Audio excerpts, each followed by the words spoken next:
പതിവിലും നേരത്തെ കാലവർഷമെത്തി. ഇത്രയും നേരത്തെ എത്തുന്നത് 16 വർഷത്തിന് ശേഷം. എല്ലാ ജില്ലകളിലും ശക്തമായ മഴ. മരങ്ങൾ കടപുഴകിയും വൈദ്യുതി ലൈനുകൾ പൊട്ടിവീണും നാശനഷ്ടം. എറണാകുളം കുമ്പളത്ത് ഒരു മരണം.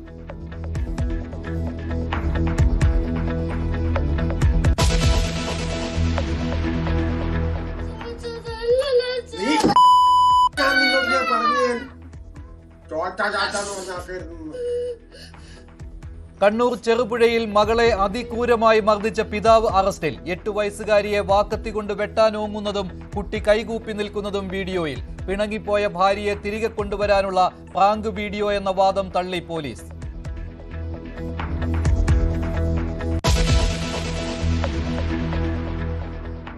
മുഖ്യമന്ത്രി പിണറായി വിജയന് 80ാം പിറന്നാൾ. ആഘോഷങ്ങളില്ലെങ്കിലും ആശംസകളുടെ പ്രവാഹം. ജന്മദിനാശംസ നേർന്ന പ്രധാനമന്ത്രി. നേരിട്ടെത്തി ആശംസിച്ച് ഗവർണർ.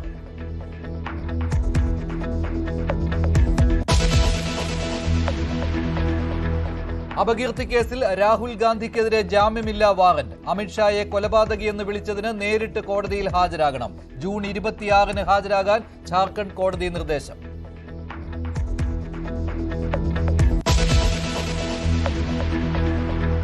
ആശമാരെ തിരിഞ്ഞു നോക്കാത്ത സർക്കാരിന്റെ കരുതൽ ഒരിക്കൽ കൂടി PSC അംഗങ്ങൾക്ക്. ക്ഷാമബത്തയിൽ മുൻകാല പ്രാബല്യത്തോടെ 2% വർധനവ്. ചെയർമാന്റെ ശമ്പളം 4,10,000 ആകും.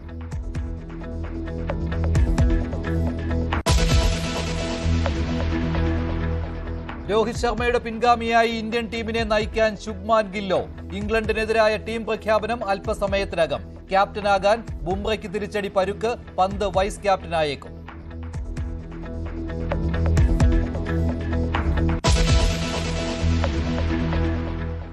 സംസ്ഥാനത്ത് കാലവർഷം എത്തിയെന്ന് ഔദ്യോഗികമായി സ്ഥിരീകരണം. കേന്ദ്ര കാലാവസ്ഥാ വകുപ്പാണ് ഈ സ്ഥിരീകരണം നൽകിയത്. 2009-ലാണ് ഇതിനു മുൻപ് ഇത്രയും നേരത്തെ കാലവർഷം എത്തുന്നത്. പ്രതീക്ഷിച്ചതിലും 8 ദിവസം മുൻപെയാണ് ഇത്തവണ ഇടവപ്പാതി തുടങ്ങിയിരിക്കുന്നത്. എല്ലാ ജില്ലകളിലും ശക്തമായ മഴയാണ്. എല്ലാ ജില്ലകളിലും മഴ മുന്നറിയിപ്പും നൽകിയിട്ടുണ്ട്. മഴക്കെടുതി വിലയിരുത്താൻ സർക്കാർ ഇന്ന് യോഗം വിളിച്ചിട്ടുണ്ട്. കൂടുതൽ വിവരങ്ങളുമായി ഷംന ചേരുകയാണ്. ഷംന, ഇന്ന് എല്ലാ ജില്ലകളിലും കനത്ത മഴയാണല്ലോ. എന്താണ് കാലാവസ്ഥാ നിരീക്ഷണ കേന്ദ്രം നൽകിയിരിക്കുന്ന മുന്നറിയിപ്പ്?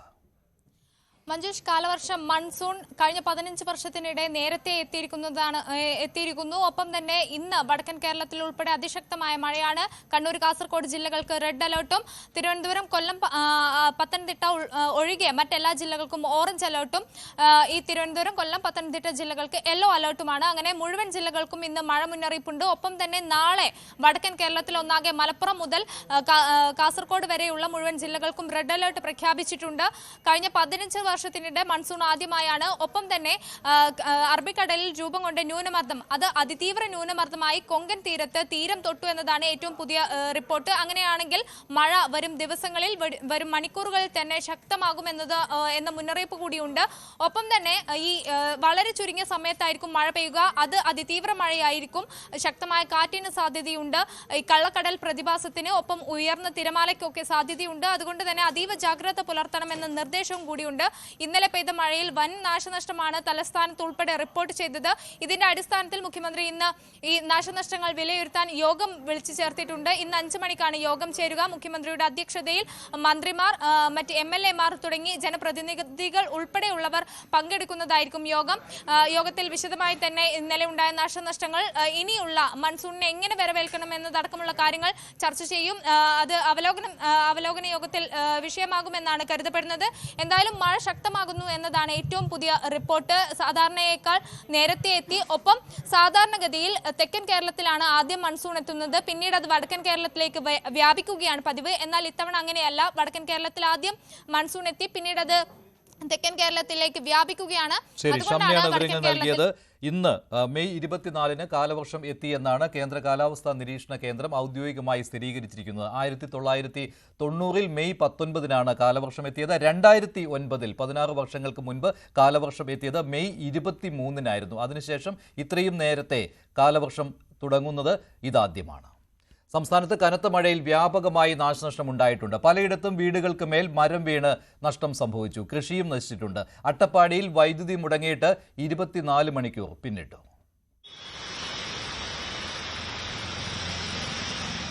ഇന്നലെ രാത്രി തുടങ്ങിയ മഴ ഇപ്പോഴും തുടരുകയാണ്. തിരുവനന്തപുരത്ത് സെക്രട്ടേറിയറ്റ് അനക്സ് 1-ന് സമീപവും വെള്ളയമ്പലം ആൽത്തറ ജംഗ്ഷനിലും രാജ്ഭവന് സമീപവും ഗ്രീൻഫീൽഡ് സ്റ്റേഡിയത്തിന് സമീപവും മരം കടപുഴകി. പരശുവയ്ക്കൽ ആടുമങ്ങാട്ടും മരം വീടിന് മുകളിൽ വീണു. നെയ്യാറ്റിങ്കര പെരുമ്പഴത്തൂരിൽ വീട് ഭാഗികമായി തകർന്നു.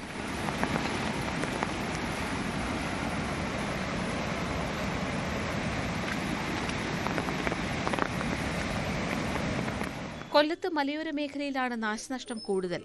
പുനലൂർ, പത്തനാപുരം, അഞ്ചൽ, ഏരൂർ, ഐക്കരക്കോണം, കുളക്കട എന്നിവിടങ്ങളിൽ വീടുകൾക്ക് മേൽ മരം വീണു. വൈദ്യുതി ബന്ധവും തകരാറിലായി. കൊട്ടാരക്കര പെരുംകുളത്ത് ചുഴലിക്കാറ്റിൽ വിളവെടുപ്പിന് പാകമായ 450 ഏത്തവാഴകൾ നിലംപൊത്തി. പത്തനംതിട്ട കോട്ടമുകൾ റോഡിൽ ഇലക്ട്രിക് ലൈനിന് മുകളിൽ മരം വീണു.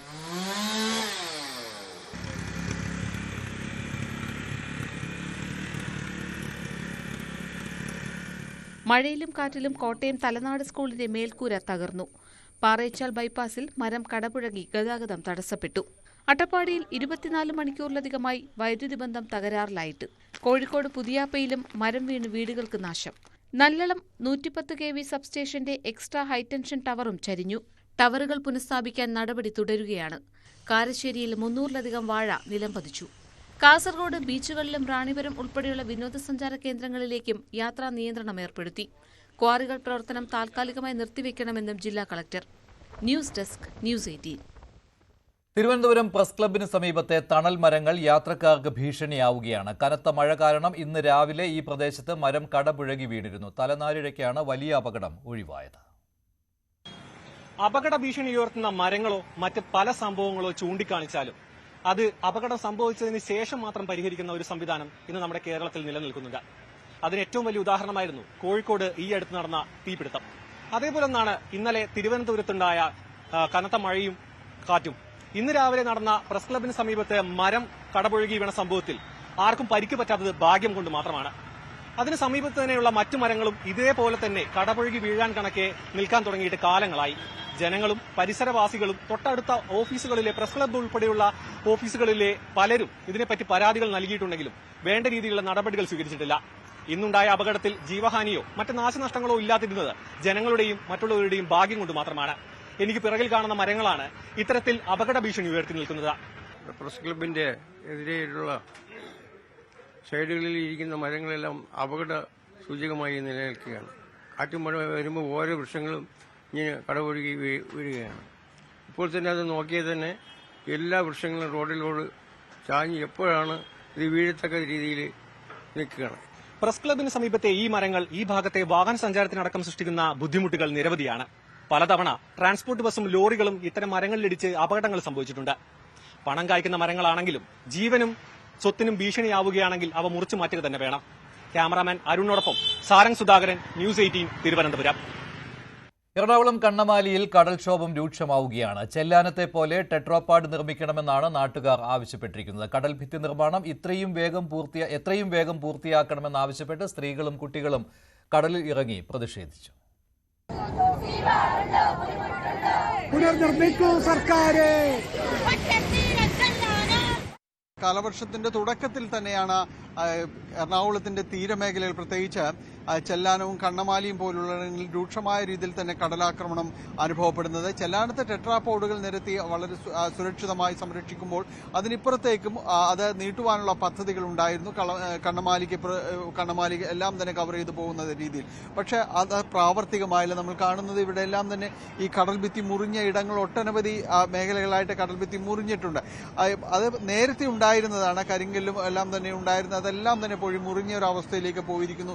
ഇന്ന് അനുഭവിക്കുന്നത് രൂക്ഷമായ രീതിയിലുള്ള കടൽ കയറ്റമാണ്. ഇതല്ല ഇവിടുത്തെ അവസ്ഥ. ഇനി കടലിൽ കയറുമ്പോൾ എന്താവും നമുക്ക് പറയാൻ പറ്റില്ല. അതുകൊണ്ടാണ് ഞങ്ങൾ ഇതിക്ക് മുമ്പ് തന്നെ സമരം ചെയ്യുന്നത്. അപ്പൊ ചിലവരെങ്കിലും ഓർക്കും, നിങ്ങൾ ഈ കടൽ തീരത്ത് എന്തിനാണ് പിന്നെ കിടക്കുന്നത്, കടലേറൊന്നും അറിയില്ല.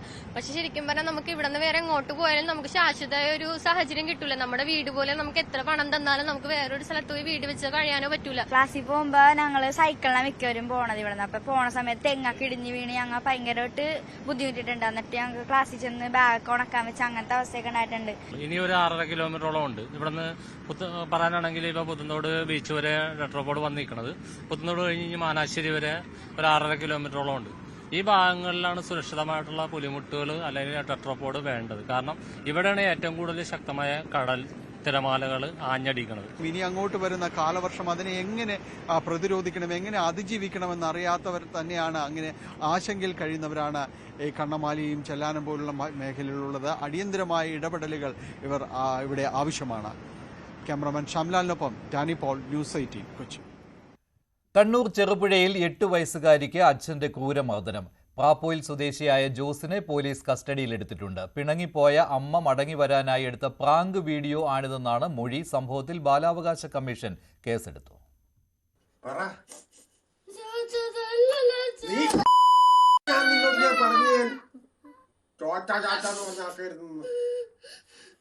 ഇക്കഴിഞ്ഞ വ്യാഴാഴ്ചയാണ് സംഭവം.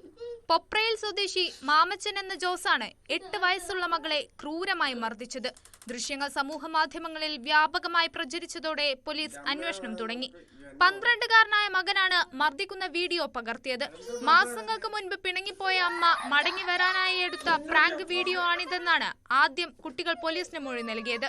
പോലീസ് ഇത് മുഖവിലക്കെടുത്തില്ല. വിശദമായി മൊഴിയെടുത്തപ്പോൾ ജോസ് നിരന്തരം മർദ്ദിക്കാറുണ്ടെന്ന് കുട്ടികൾ പറഞ്ഞു.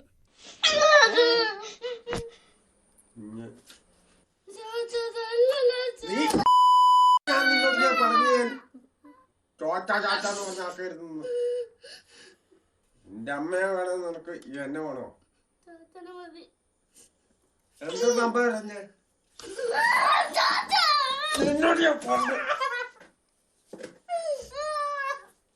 ജോസിനെതിരെ ജുവനൈൽ ജസ്റ്റിസ് ആക്ട് പ്രകാരം കേസെടുത്തു. ബാലാവകാശ കമ്മീഷനും കേസെടുത്തിട്ടുണ്ട്. സംഭവത്തെക്കുറിച്ച് വിശദമായി അന്വേഷിക്കാൻ DCPയെ SP ചുമതലപ്പെടുത്തി. ന്യൂസ് 18 കണ്ണൂർ. എറണാകുളം മൂഴിക്കുളത്ത് കുഞ്ഞിനെ പുഴയിലേക്ക് എറിഞ്ഞു കൊലപ്പെടുത്തിയ അമ്മയെയും കുഞ്ഞിനെ പീഡിപ്പിച്ച അച്ഛന്റെ അടുത്ത ബന്ധുവിനെയും ഒരുമിച്ചിരുത്തി ചോദ്യം ചെയ്യാൻ അന്വേഷണ സംഘം. അച്ഛന്റെ അടുത്ത ബന്ധുവിനെ 3 ദിവസത്തെ പോലീസ് കസ്റ്റഡിയിൽ വിട്ടു. കോലഞ്ചേരി മജിസ്ട്രേറ്റ് കോടതിയുടേതാണ് നടപടി. കുട്ടി പീഡനത്തിനിരയായ കാര്യം അറിയില്ലെന്നാണ് അമ്മ നൽകിയ മൊഴി. കുട്ടിയെ കൊലപ്പെടുത്തുന്നതിന് തൊട്ട് മുൻപ് കൂട്ടിക്കൊണ്ടുപോയ അംഗൻവാടി, ആലുവ, മണപ്പുറം എന്നിവിടങ്ങളിൽ അമ്മയെ എത്തിച്ച് ഇന്ന് തെളിവെടുപ്പ് നിശ്ചയിച്ചിരുന്നുവെങ്കിലും പിന്നീട് മാറ്റിവെക്കുകയായിരുന്നു. മലപ്പുറം കാളികാവിലെ ആളെക്കൊല്ലി കടുവയെ തേടിയുള്ള ദൗത്യം 9ാം ദിവസത്തിലേക്ക് കടന്നു. ഇന്നും കടുവയുടെ ദൃശ്യം ക്യാമറകളിൽ പതിഞ്ഞിട്ടില്ല. റാവുത്തർക്കാട്, സുൽത്താന എസ്റ്റേറ്റ് എന്നിവിടങ്ങളിൽ സ്ഥാപിച്ച 3 കൂടുകളും ലൈവ് നിരീക്ഷണത്തിലാണ്. ദൗത്യസംഘം ഇന്ന് കേരള എസ്റ്റേറ്റ് C1 ഡിവിഷനിലാണ് ആദ്യം തെരച്ചിൽ നടത്തിയത്. കനത്ത മഴയും ചെങ്കുത്തായ ഭൂഘടനയും ദൗത്യത്തിന് വെല്ലുവിളിയാണ്. വയനാട് സുൽത്താൻ ബത്തേരിയിൽ വീണ്ടും പുലി ഇറങ്ങി. പാട്ടവയൽ റോഡിൽ സെയിന്റ് ജോസഫ് സ്കൂളിന് സമീപമാണ് പുലിയെ കണ്ടത്. മതിലിൽ നിന്ന് സമീപത്തെ പറമ്പിലേക്ക് ചാടുന്ന പുലിയുടെ ദൃശ്യങ്ങൾ പുറത്തു വന്നിട്ടുണ്ട്.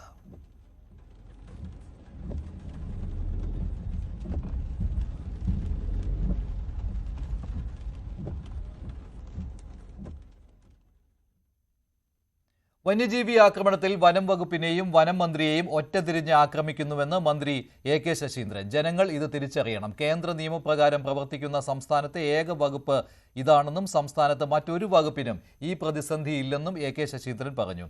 സുൽത്താൻ ബത്തേരിയിൽ ഇറങ്ങിയ പുലിയെ ഉടൻ പിടികൂടാൻ നടപടി സ്വീകരിക്കുമെന്നും വനം മന്ത്രി അറിയിച്ചു. കാരണം ഇതിൽ കേന്ദ്ര നിയമത്തിൻ്റെ അടിസ്ഥാനത്തിലാണ് ഭാഗ്യവശാലോ നിർഭാഗ്യവശാലോ വനം വകുപ്പ് പ്രവർത്തിക്കുന്നത്. ബാക്കി ഒരു വകുപ്പും കേന്ദ്ര നിയമത്തിന്, അതാണ് വനം വകുപ്പിൻ്റെ പ്രത്യേകത.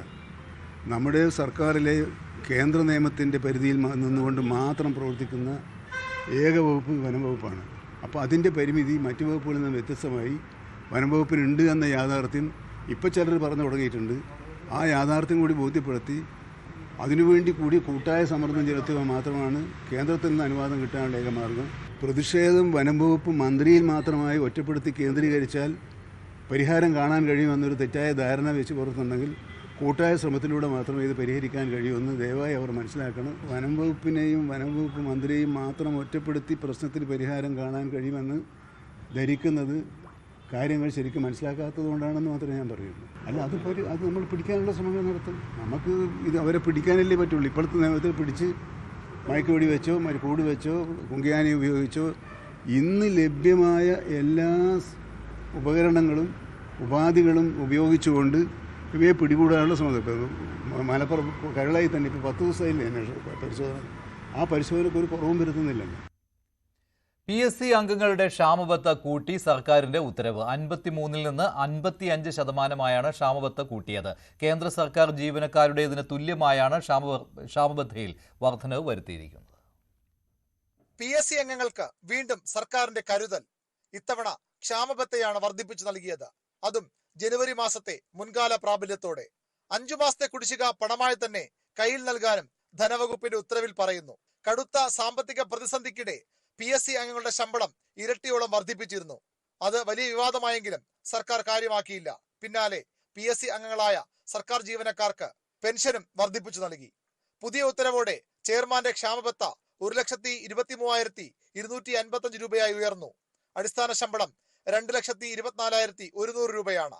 അംഗങ്ങളുടെ ക്ഷാമബത്ത 1,20,500 രൂപയും അടിസ്ഥാന ശമ്പളം 2,19,090 രൂപയുമാണ്. അംഗങ്ങൾക്കും ചെയർമാനും ഇതോടെ മാസവരുമാനം 4 ലക്ഷത്തിന് മുകളിലാകും. ന്യൂസ് 18 തിരുവനന്തപുരം. മുഖ്യമന്ത്രി പിണറായി വിജയന് ഇന്ന് 80-ാം പിറന്നാൾ. പതിവ് പോലെ ആഘോഷമില്ലാതെയാണ് പിറന്നാൾ ദിനം.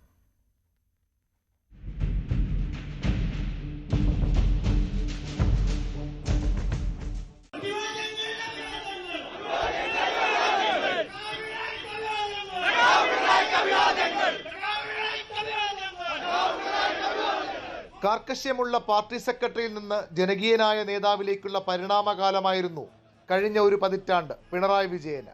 മുഖം നോക്കാതെ പറയേണ്ടത് പറയുന്ന പിണറായി ഒരുപോലെ ആരാധകരെയും വിമർശകരെയും സൃഷ്ടിച്ചു. വിമർശനങ്ങൾ കാര്യമാക്കാതെ നിലപാടിൽ ഉറച്ചുനിന്ന് കയ്യടി നേടി.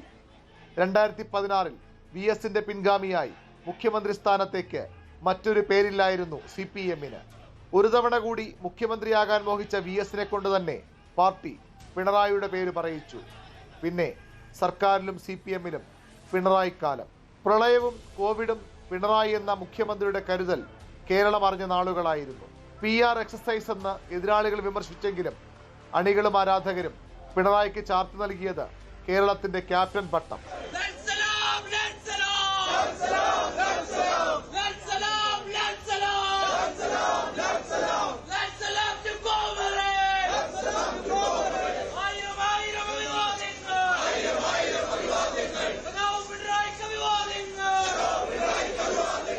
വ്യക്തിപരമായും രാഷ്ട്രീയമായും നിരവധി പരീക്ഷണങ്ങളാണ് ഈ ഘട്ടത്തിൽ പിണറായി നേരിട്ടത്.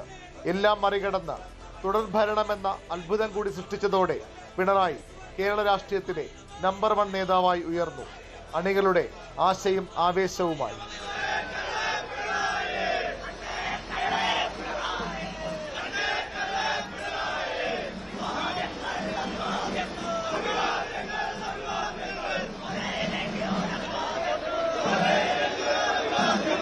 GAIL pipe line, Kochi metro, water metro, Edamon Kochi power highway, വിഴിഞ്ഞം അന്താരാഷ്ട്ര തുറമുഖം, ദേശീയപാത. അസാധ്യമെന്ന് എഴുതിത്തള്ളിയ പദ്ധതികളൊന്നൊന്നായി യാഥാർത്ഥ്യമായി. വികസന നായകനെന്നും നിശ്ചയദാർഢ്യത്തിന്റെ ആൾരൂപമെന്നും അണികൾ പിണറായിയെ വാഴ്ത്തിപ്പാടി.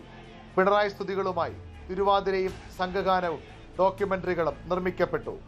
അടുത്ത തെരഞ്ഞെടുപ്പിലും ഇടതുമുന്നണിയെയും CPM-നെയും ആര് നയിക്കുമെന്ന ചോദ്യത്തിന് ഒറ്റ ഉത്തരം മാത്രം: പിണറായി വിജയൻ. 82-ാം വയസ്സിലാണ് VS അച്യുതാനന്ദൻ കേരളത്തിന്റെ മുഖ്യമന്ത്രിയായത്. അടുത്ത മെയിൽ പിണറായിക്ക് 81 തികയും. ടീം LDFനെ ഹാട്രിക് വിജയത്തിലേക്ക് നയിക്കാൻ ക്യാപ്റ്റന് കഴിയുമോ?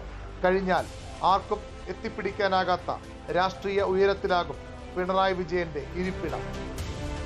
VV Arun, news 18 Thiruvananthapuram.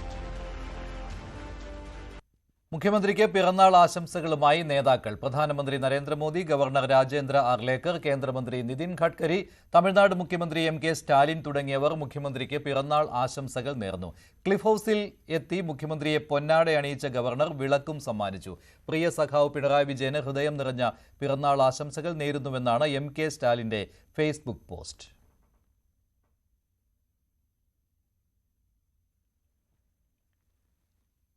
ED കൈക്കൂലി കേസിലെ 1-ാം പ്രതിയും ED ഉദ്യോഗസ്ഥരുമായ ശേഖർ കുമാറിന്റെ ജാമ്യ ഹർജിയെ എതിർക്കാൻ വിജിലൻസ്. ഇടനിലക്കാരും ED ഉദ്യോഗസ്ഥരും തമ്മിലുള്ള ബന്ധത്തിന്റെ കൂടുതൽ തെളിവുകൾ കോടതിയിൽ ഹാജരാക്കാനാണ് നീക്കം. പ്രതികളുടെ മൊബൈൽ ഫോണിന്റെ ശാസ്ത്രീയ പരിശോധനാ ഫലവും കോടതിയിൽ തെളിവായി മാറും. ഒന്നാം പ്രതിയും ED ഉദ്യോഗസ്ഥനുമായ ശേഖർ കുമാറിനെതിരെ നിർണായക തെളിവുകൾ കണ്ടെത്താനുള്ള ശ്രമത്തിലാണ് വിജിലൻസ്. ജാമ്യത്തിലിറങ്ങിയ 3 പ്രതികളുടെയും മൊബൈൽ ഫോണുകളുടെ ശാസ്ത്രീയ പരിശോധനാ ഫലം ഇതിൽ നിർണായകമാകും. അന്വേഷണത്തിന് സമയമെടുക്കുമെന്നും കൃത്യമായ തുടർ നടപടി ഉണ്ടാകുമെന്നും വിജിലൻസ് മധ്യമേഖലാ SP PS ശശിധരൻ പറഞ്ഞു. ഒന്നാം പ്രതിയുടെ മുൻകൂർ ജാമ്യാപേക്ഷയെ കോടതിയിൽ എതിർക്കും. തീർച്ചയായിട്ടും നമ്മൾ എതിർക്കുന്നുണ്ട്. ഞങ്ങളുടെ ഇൻവെസ്റ്റിഗേഷൻ ആയിട്ടില്ലല്ലോ. ഇൻവെസ്റ്റിഗേഷൻ ഞങ്ങളുടെ സൈബർ അനാലിസിസ് നടന്നുകൊണ്ടിരിക്കുകയാണ്. അത് സമയമെടുക്കുന്നൊരു പ്രക്രിയയാണ്. 4-5 ഫോണുകളുടെ സൈബർ അനാലിസിസ് മറ്റു കാര്യങ്ങൾ നടത്താനുണ്ട്. അപ്പോൾ അതുകൊണ്ട് ഇറ്റ് വിൽ ടേക്ക് ടൈം. ഞങ്ങൾ അതിൻ്റെ പ്രോസസ്സിലാണ്.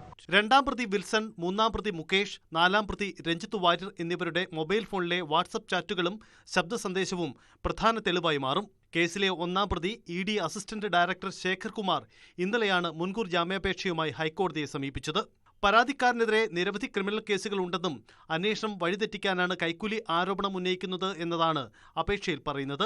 ന്യൂസ് 18 കൊച്ചി. ജനസമ്പർക്ക പരിപാടി എന്ന ആശയം മുന്നോട്ട് വെച്ചത് താനാണെന്ന് മുൻ കേന്ദ്രമന്ത്രി അൽഫോൺസ് കണ്ണന്താനം ന്യൂസ് 18നോട് പറഞ്ഞു. ജനസമ്പർക്ക പരിപാടി നടത്തിയപ്പോൾ ഉമ്മൻചാണ്ടിക്ക് തന്റെ പേര് പരാമർശിക്കാമായിരുന്നുവെന്നും അൽഫോൺസ് കണ്ണന്താനം പറഞ്ഞു. സ്വാശ്രയ കോളേജുകൾക്ക് അനുവാദം നൽകാനുള്ള തീരുമാനം വലിയ വിപ്ലവകരമായ നടപടിയായിരുന്നുവെന്നും അൽഫോൺസ് കണ്ണന്താനം പറഞ്ഞു. മന്ത്രിസഭയറിയാതെ സ്വകാര്യ കോളേജുകൾക്ക് അനുമതി നൽകിയെന്ന മുൻ IAS ഉദ്യോഗസ്ഥനും BJP നേതാവുമായ അൽഫോൺസ് കണ്ണന്താനത്തിന്റെ വെളിപ്പെടുത്തലാണ് വിവാദമായത്. നായനാർ സർക്കാരിന്റെ കാലത്ത് മന്ത്രിസഭയറിയാതെ 33 സ്വകാര്യ എഞ്ചിനീയറിംഗ് കോളേജുകൾക്ക് അനുമതി നൽകിയെന്നായിരുന്നു വെളിപ്പെടുത്തൽ. The winning formula 52 ways to change your life എന്ന പുസ്തകത്തിലാണ് വെളിപ്പെടുത്തൽ. എന്നാൽ ഈ തീരുമാനം വലിയ വിപ്ലവകരമായ നടപടിയായിരുന്നുവെന്നും PJ ജോസഫ് രാജിവെക്കുമെന്ന് ഭീഷണിപ്പെടുത്തിയപ്പോഴാണ് തനിക്കെതിരായ നടപടി വേണ്ടെന്ന് സർക്കാർ തീരുമാനിച്ചതെന്നും അൽഫോൺസ് കണ്ണന്താനം പറഞ്ഞു. മന്ത്രിസഭയിൽ ചർച്ചയ്ക്ക് കൊണ്ടുവന്നു. എന്നെ സസ്പെൻഡ് ചെയ്യണമെന്നും തീരുമാനം കൊണ്ടുവന്നു. അദ്ദേഹം PJ ജോസഫ് സാർ പറഞ്ഞു അത് പറ്റൂല, ഇത് കേരളത്തിന് വേണ്ടി ഒരു നല്ല കാര്യമാണ് അൽഫോൺസ് ചെയ്തിരിക്കുന്നത്, ഞങ്ങൾ ചെയ്തിരിക്കുന്നത്, അതുകൊണ്ട് അദ്ദേഹത്തെ തൊടാൻ പാടില്ല, അദ്ദേഹത്തെ തൊട്ടാൽ ഞാനും രാജിവെക്കുമെന്ന് PJ ജോസഫ് സാർ പറഞ്ഞു. അതുകൊണ്ട് അന്ന് സസ്പെൻഷൻ ഉണ്ടായില്ല. ജനസമ്പർക്ക പരിപാടി എന്ന ആശയം മുന്നോട്ട് വെച്ചത് താനാണ്. 1996 പുറത്തിറക്കിയ ഇന്ത്യ മാറ്റത്തിന്റെ മുഴക്കം എന്ന പുസ്തകത്തിൽ ഇതിനെക്കുറിച്ച് പ്രതിപാദിച്ചിട്ടുണ്ട്. കോട്ടയം കളക്ടറായിരുന്നപ്പോൾ താൻ നടത്തിയ ജനസമ്പർക്ക പരിപാടിയിൽ ഉമ്മൻചാണ്ടി പങ്കെടുത്തിരുന്നു. പിന്നീട് ആ ആശയം പിന്തുടർന്ന് ഉമ്മൻചാണ്ടി ജനസമ്പർക്ക പരിപാടി നടത്തിയപ്പോൾ തന്റെ പേര് പരാമർശിക്കാമായിരുന്നുവെന്നും അൽഫോൺസ് കണ്ണന്താനം ന്യൂസ് 18നോട് പറഞ്ഞു. ഗവൺമെന്റ് തലത്തിലുള്ള പരിഷ്കാരത്തിലുള്ള അവാർഡും കിട്ടി, ആഗോള അവാർഡ് കിട്ടി. പക്ഷെ ഈ അവാർഡൊക്കെ കിട്ടുമ്പോൾ ഒറ്റ വാക്ക് പറയാമായിരുന്നു. അൽഫോൺസ് കണ്ണന്താനമാണ് ഈ ആശയം ഇവിടെ കേരളത്തിൽ കൊണ്ടുവന്നത്. ഈ പരിപാടി ഞാൻ നേരത്തെ അദ്ദേഹം കളക്ടറായിരിക്കുമ്പോൾ 88 മുതൽ 91 വരെ ഈ പരിപാടിയിൽ അദ്ദേഹവും പങ്കെടുത്തിട്ടുണ്ട് എന്ന് ഒറ്റ വാക്ക് പറഞ്ഞാൽ നന്നായിരുന്നേനെ എന്നൊരിക്കൽ തോന്നലുണ്ട്. News desk news 18. ലോക്സഭാ പ്രതിപക്ഷ നേതാവ് രാഹുൽ ഗാന്ധി ജമ്മു കശ്മീരിലെത്തി. പാകിസ്ഥാൻ ഷെല്ലാക്രമണത്തിൽ ദുരിതത്തിലായ പൂഞ്ചിലെ കുടുംബങ്ങളെ രാഹുൽ ഗാന്ധി സന്ദർശിച്ചു. ആക്രമണത്തിൽ പരിക്കേറ്റവരെയും രാഹുൽ കണ്ടു. അല്പനേരം രാഹുൽ ഇവരുമായി സംസാരിച്ചു. നേരത്തെ പഹൽഗാം ഭീകരാക്രമണം നടന്നതിന് പിന്നാലെ രാഹുൽ ശ്രീനഗർ സന്ദർശിച്ചിരുന്നു. You've seen a little bit of danger. You've seen a little bit of a frightening situation, but don't worry. Everything will come back to normal. And your way of responding to this problem should be that you study really hard, you play really hard, and you make a lot of friends in school. Okay? Will you do that? Good. So what were you feeling? You lost your little friends. I'm very sorry about that. Tell me, what were they like? कैसे थे वो? बताओ, थोड़ा बताओ, मुझे बताओ. कैसे थे, क्या करते थे, क्या खेलते थे, क्या अच्छा लगता था उनको? जोर से बोलो. तुम्हारे बेस्ट फ्रेंड थे. अच्छा, क्या करते थे वो? क्रिकेट में क्या करते थे? बॉलिंग करते थे, बैटिंग करते थे? अच्छा, आप ज्यादा तो नहीं घबराए हो? हाँ, बिल्कुल नहीं. ठीक है? Love you. Big hug to all of you. Love you. അപകീർത്തി കേസിൽ രാഹുൽ ഗാന്ധിക്കെതിരെ ജാമ്യമില്ലാ വാറണ്ട് പുറപ്പെടുവിച്ചു. ജൂൺ 26-ന് നേരിട്ട് ഹാജരാകാൻ ആവശ്യപ്പെട്ട് ഝാർഖണ്ഡ് ചൈബാസ കോടതിയാണ് വാറന്റ് പുറപ്പെടുവിച്ചത്. 2018-ൽ രാഹുൽ ഗാന്ധി അമിത്ഷായ്ക്കെതിരെ നടത്തിയ പ്രസംഗത്തിലെ പരാമർശത്തിലാണ് ഈ നടപടി. കർണാടക നിയമസഭാ തെരഞ്ഞെടുപ്പ് വേളയിൽ അമിത്ഷാ കൊലപാതക കേസ് പ്രതിയാണെന്നായിരുന്നു രാഹുലിന്റെ പരാമർശം. പാകിസ്ഥാന്റെ ഭീകരത വിശദീകരിക്കാൻ ശശി തരൂരിന്റെ നേതൃത്വത്തിലുള്ള ദൌത്യ സംഘം യാത്ര തിരിച്ചു. ആദ്യം ഗയാനയിൽ സന്ദർശനം നടത്തുന്ന സംഘം പാനമ, കൊളംബിയ, ബ്രസീൽ, അമേരിക്ക അടക്കമുള്ള രാജ്യങ്ങളും സന്ദർശിക്കും. ഭീകരവാദം കൊണ്ട് രാജ്യം നിശബ്ദരാകില്ലെന്നും ഇന്ത്യ അനുഭവിച്ച ഭീകരവാദത്തിന്റെ കെടുതികൾ ലോകത്തിന് മുന്നിൽ തുറന്നു കാട്ടുമെന്നും യാത്ര തിരിക്കും മുൻപ് ശശി തരൂർ പ്രതികരിച്ചു. I'm heading off to 5 countries leading an all-party delegation to Guyana, Panama, Colombia, Brazil, and the United States. And the reason we're going is to speak for the nation, to speak about this horrendous crisis we were subjected to, in which our country was attacked by terrorists in the cruelest possible way. We need to speak up with clarity and conviction for our country, for our response, and to give the world the message that we will not be silenced by terrorism. And we don't want the world to look away either. We don't want indifference to triumph over the truth. It's a mission of peace. It's a mission of hope. And it's a mission that will one day remind the world that India stands for all the values we need to preserve in the world today, of peace, of democracy, of freedom, and not of hatred, of killing, and of terror. BJP നേതാവ് ബൈജയന്ത് ജയ് പാണ്ഡെയുടെ നേതൃത്വത്തിലുള്ള സംഘവും യാത്ര പുറപ്പെട്ടു. Saudi Arabia, Kuwait, Bahrain, Algeria തുടങ്ങിയ രാജ്യങ്ങളിലാണ് ബൈജയന്ത് പാണ്ഡെയുടെ നേതൃത്വത്തിലുള്ള സംഘം സന്ദർശനം നടത്തുക. ഉൾഫ തീവ്രവാദി രൂപാം അസോമിനെ പിടികൂടി. അസം അരുണാചൽ അതിർത്തിയിൽ നിന്നാണ് ഭീകരനെ അറസ്റ്റ് ചെയ്തത്. അസോമിന്റെ കൈവശമുണ്ടായിരുന്ന ആയുധങ്ങൾ പോലീസ് കണ്ടെടുത്തു. അസമിലെ കിഴക്കൻ മേഖലയിൽ കൊള്ള നടത്തുന്ന സംഘത്തിന്റെ തലവനാണ് രൂപാം അസോം. PM ശ്രീ പദ്ധതിക്കെതിരെ കേരളം സുപ്രീം കോടതിയിൽ. തമിഴ്നാടിന് പിന്നാലെയാണ് കേരളവും സുപ്രീം കോടതിയെ സമീപിക്കുന്നത്. പദ്ധതി നടപ്പാക്കുന്നതിനെതിരെ നേരത്തെ CPI അടക്കം ഇടതുമുന്നണിയിൽ ശക്തമായ പ്രതിഷേധമുയർത്തിയിരുന്നു. ഇതിന് പിന്നാലെയാണ് സംസ്ഥാനം സുപ്രീം കോടതിയെ സമീപിക്കുന്നത്. കൂടുതൽ വിവരങ്ങളുമായി VV അരുൺ ചേരുകയാണ്. അരുൺ, തമിഴ്നാട് നേരത്തെ സുപ്രീം കോടതിയെ സമീപിച്ചിരുന്നു. PM ശ്രീ നടപ്പിലാക്കാത്തതിനാൽ വിദ്യാഭ്യാസ മേഖലയിൽ അനുവദിക്കുന്ന ഫണ്ട് നൽകിയില്ല എന്നായിരുന്നു പരാതി. ഇപ്പോൾ കേരളവും അതേ മാതൃകയാണോ പിന്തുടർന്നിരിക്കുന്നത്? ആ മാതൃക തന്നെയാണ് കേരളവും പിന്തുടരുന്നത്. കേരളവും സുപ്രീം കോടതി പോവുകയാണ്. കാരണം സംസ്ഥാനത്തിന്റെ അവകാശങ്ങൾക്ക് മേലുള്ള കടന്നുകയറ്റമായാണ് സംസ്ഥാനം ഇതിനെ കാണുന്നത്. അതുകൊണ്ടാണ് സംസ്ഥാന സർക്കാർ ഈ വിഷയത്തിൽ സുപ്രീം കോടതിയിൽ പോകാൻ തീരുമാനമെടുത്തിരിക്കുന്നത്. ഇത്തരത്തിൽ സംസ്ഥാനത്തിന് ലഭിക്കാനുള്ള ഫണ്ട് തടഞ്ഞു വെക്കുന്നത് അംഗീകരിക്കാനാകില്ല എന്നാണ് സംസ്ഥാന സർക്കാർ നിലപാട്. നേരത്തെ സംസ്ഥാന മന്ത്രിസഭയിൽ പോലും ഇതിനെ ചൊല്ലി വലിയ തർക്കങ്ങൾ ഉണ്ടായതാണ്. PM ശ്രീ നടപ്പാക്കിയ മതിയാകുന്ന നിലപാട് വിദ്യാഭ്യാസ മന്ത്രി വി ശിവൻകുട്ടി മന്ത്രിസഭാ യോഗത്തിൽ സ്വീകരിച്ചു. അതിനെ CPI മന്ത്രിമാർ എതിർത്തിരുന്നു. ആരെതിർത്താലും പദ്ധതിയുമായി മുന്നോട്ട് പോകുമെന്ന് പിന്നീട് വി ശിവൻകുട്ടി പറഞ്ഞതുമാണ്. പക്ഷേ ഇപ്പോൾ അതിനെതിരെ കോടതിയിൽ പോകാനാണ് സർക്കാരിന്റെ തീരുമാനം. ശരി, VV അരുണാണ് വിവരങ്ങൾ നൽകിയത്. പുതിയ രാഷ്ട്രീയ പാർട്ടി പ്രഖ്യാപനവുമായി കേരള കോൺഗ്രസ് ചെയർമാൻമാരായിരുന്ന ജോർജ് എ മാത്യുവും PM മാത്യുവും. നാഷണൽ ഫാർമേഴ്സ് പാർട്ടി എന്ന പേരിലാണ് പുതിയ പാർട്ടിയുടെ പ്രഖ്യാപനം. അതേസമയം വിവിധ സഭകളുടെ പിന്തുണ ഉറപ്പിക്കാനുള്ള ശ്രമം പരാജയപ്പെട്ടു.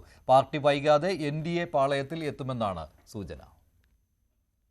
ക്രൈസ്തവ മേഖലയിലുള്ള രാഷ്ട്രീയ നേതാക്കളും ഒരുപറ്റം പ്ലാന്റർമാരും ഉൾപ്പെടെ ചേർന്നുകൊണ്ടാണ് പുതിയ രാഷ്ട്രീയ പാർട്ടി. പാർട്ടിയുടെ പ്രസിഡന്റായി മുൻ കേരള കോൺഗ്രസ് ചെയർമാൻമാരായ ജോർജ് കെ മാത്യുവും ജനറൽ സെക്രട്ടറിയായി PM മാത്യുവും ചുമതലയേറ്റു. കർഷകർക്ക് വേണ്ടിയുള്ള പാർട്ടി എന്നാണ് പ്രഖ്യാപനം. BJPക്ക് വേണ്ടിയുള്ള പുതിയ പാർട്ടി എന്ന വാർത്തകളോട് നേതാക്കളുടെ പ്രതികരണം ഇങ്ങനെ. കാർഷിക പ്രശ്നങ്ങളാണ് പ്രമുഖമായിട്ട് ഈ പാർട്ടി കൈകാര്യം ചെയ്യാൻ പോകുന്നത്. ഇന്ന് കേരളത്തില് വളരെ ബുദ്ധിമുട്ടിയാണ് കർഷകർ കഴിയുന്നത് എല്ലാവർക്കും അറിയാം. സംഭവിച്ചുകൊണ്ടിരിക്കുന്നത് രണ്ട് മുന്നണികളും ഏതാനും വ്യക്തികളെ പിടിച്ച് അവരാണ് കർഷകരെ പ്രതിനിധീകരിക്കുന്ന പാർട്ടികളെന്ന് ഒരു ന്യായം പറഞ്ഞ് കേരള രാഷ്ട്രീയം തന്നെ ഇന്ന് വളരെ ദുർബലമായ രീതിയിൽ നീങ്ങിക്കൊണ്ടിരിക്കുകയാണ്. ഇതിന് ഒരു വിരാമമിടണമെന്നുള്ള ആണ് പ്രധാനപ്പെട്ട ഒരു ലക്ഷ്യമെന്ന് പറയുന്നത്. സഭകളുടെ ആശീർവാദത്തോടു കൂടിയാണ് പാർട്ടി എന്നാണ് നേതാക്കൾ പറയുന്നത്. വിവിധ മത മേലധ്യക്ഷന്മാരുമായി ചർച്ച നടത്തിയിട്ടുണ്ട്. ഞങ്ങൾ സഭയുടെ പിന്തുണ ഉണ്ടെന്നും പിന്തുണ ഇല്ലെന്നും പറയുന്നില്ല. കാരണം അത് വളരെ സ്പഷ്ടമാണ് കാര്യങ്ങൾ. അതേസമയം ഫാർമേഴ്സ് പാർട്ടിയുടെ അവകാശവാദങ്ങൾ സഭാ നേതൃത്വം തള്ളിക്കളയുകയാണ്. പുതിയ രാഷ്ട്രീയ പാർട്ടി എന്ന് വിവരം ലഭിച്ചതോടെയാണ് കർദിനാൾ ജോർജ് ആലഞ്ചേരി പരിപാടിയിൽ നിന്ന് വിട്ടുനിന്നതെന്നും സഭാ നേതാക്കൾ പറയുന്നു. ഇത് തുടക്കത്തിൽ തന്നെ കല്ലുകടിയായി മാറി. ഏതായാലും വരുന്ന തദ്ദേശ നിയമസഭാ തെരഞ്ഞെടുപ്പുകളിൽ മത്സരിച്ച് കരുത്തുകാട്ടുമെന്നാണ് പാർട്ടിയുടെ പ്രഖ്യാപനം. നേരത്തെ സമാന ചിന്താഗതിയുമായി നാഷണൽ പ്രോഗ്രസീവ് പാർട്ടി രൂപീകരിച്ചിരുന്നെങ്കിലും പ്രവർത്തനം ഒരടി പോലും മുന്നോട്ടു പോയില്ല. സജി മഞ്ഞക്കടമ്പലിനെ മുൻനിർത്തിയുള്ള നീക്കവും പരാജയപ്പെട്ടിരുന്നു. ന്യൂസ് 18 കോട്ടയം.